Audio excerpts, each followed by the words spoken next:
In the year of the Helm, 1307 DR, amid the fading light of a fractured Faerun, a child was born beneath an eclipsed sun. Eric Vaethar, an Aasimar blessed by Tyr's divine touch, entered a world where trust in the gods was shaken, and the roots of chaos had begun to take hold. Silver-haired and bearing the holy fire in his gaze, Eric was seen as a gift from the gods to the crumbling city of Hollowdeep, nestled in the western foothills of the Sunset Mountains. His youth was marked by prophecy and pilgrimage. Raised by the Knights of the Just Blade, a militant order sworn to Tyr, Eric was trained from the age of 10 in discipline, swordsmanship, and scripture. It was said his celestial blood made him immune to fear, and he was revered not only as a warrior in training, but as a symbol of hope during a time when the faithful questioned divine justice itself.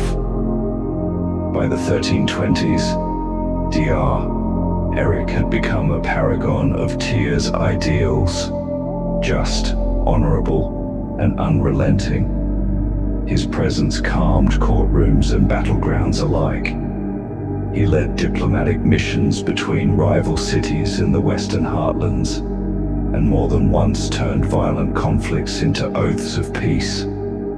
For a time, it seemed the gods truly walked with him, but all light casts shadows. In 1345, DR, rumors spread of ancient fiends stirring beneath the mountains near Hollowdeep, whispers of an old and mad power bound in the deepest catacombs.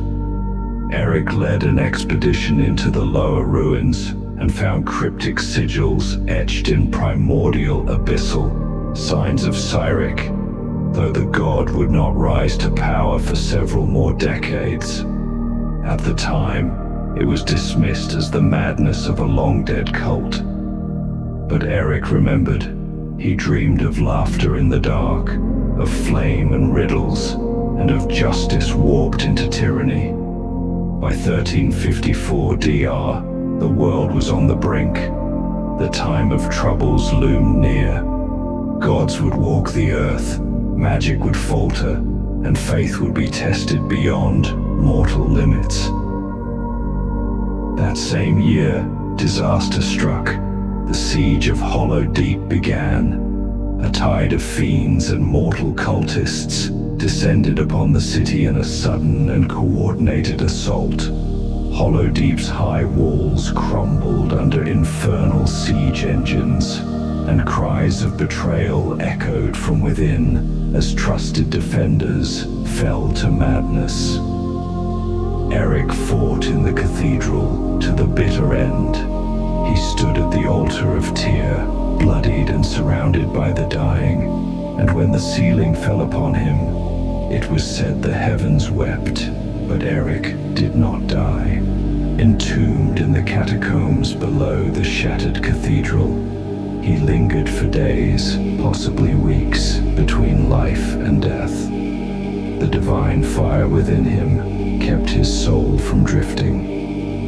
But no voice answered his prayers, no divine hand reached down. He was forgotten, and then Cyric came. Not yet a god, not fully, still a mad whisper clawing its way into existence.